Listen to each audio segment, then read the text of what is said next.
Hello guys, पुन्हा तुमचं स्वागत आहे माझ्या कहाणीमध्ये।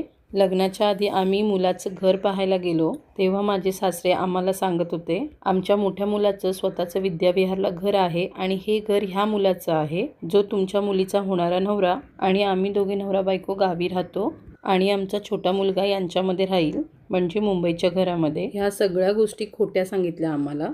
अर्ध्या दिवसात काय यांची माहिती काढायची म्हणून आम्ही सगळे शांतपणे ऐकत होतो। खरं सांगू ना, आम्हाला कुठल्याच गोष्टीची अपेक्षा नव्हती। माझ्या सासू सासऱ्याने नवऱ्याने स्वतःच्या प्रॉपर्टी विषयी तर काहीच सांगितलं नव्हतं, पण मुंबईमध्ये घर आहे आणि त्या घरात कोण कोण राहणार हे मात्र सांगितलं होतं। आणि माझ्या सासरचे आमच्या रिलेटिव्समध्ये आहे हे आम्हाला माहीत होतं, पण त्यांच्याबद्दल आम्हाला काहीच माहीत नव्हतं। त्यांचा स्वभाव कसा आहे, त्यांचं घरात वागणं कसं आहे, आणि मेन म्हणजे त्यांची काय काय प्रॉपर्टी आहे। आम्हाला एवढंच माहीत होतं, गावी एक घर आहे आणि मुंबईमध्ये एक घर आहे। आणि जे आमचे रिलेटिव्स होते, जे माझे मामा, दुसरे मामा, ज्यांनी हे स्थळ सुचवलं होतं, माझे सासरे दुबईला 35 वर्ष काम करून 35 वर्षांनी रिटायर होऊन आलेले आहेत। माझे हस्बंड 3 वर्ष दुबईवरून काम करून आलेले आहेत।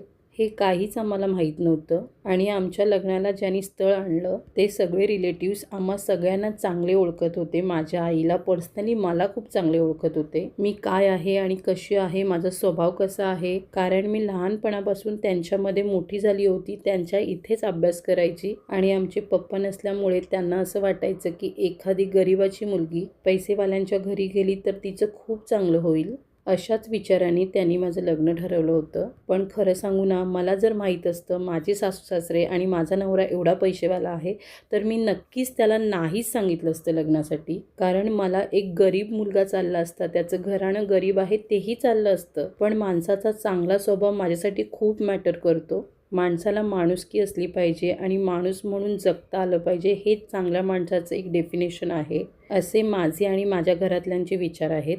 माझी मम्मा BMC मध्ये काम करायची, माझी बाकीची सगळी भावंडं त्यांच्या त्यांच्या क्षेत्रात काम करतात, आणि मी त्यावेळेला स्वतः एक सिनियर अकाउंटंट म्हणून एका कंपनीसाठी काम करायची। ॲक्च्युली मला चार्टर्ड अकाउंटंट बनायचं होतं, त्यासाठी मी एक CA फर्म जॉईन केलं होतं। आणि माझ्या सासरच्या लोकांना असं वाटलं की मी एक CA आहे, म्हणजे चार्टर्ड अकाउंटंट आहे, माझ्याकडे गाडी आहे, माझ्याकडे लॅपटॉप आहे आणि मी जॉबला जाते, पैसे कमवून आणते, हेच त्यांच्यासाठी खूप पॉझिटिव्ह होतं। माझ्या सासरच्या माणसांचं हे होतं की आम्ही पैसेवाले आहे, पण आम्ही आमचा पैसा जराही खर्च करणार नाही, तू सून म्हणून आमच्या घरी यायचं आणि आमचा सगळा खर्च, आमचं घर तुझ्या पैशाने चालवायचं। हे कितपत योग्य आहे मला सांगा।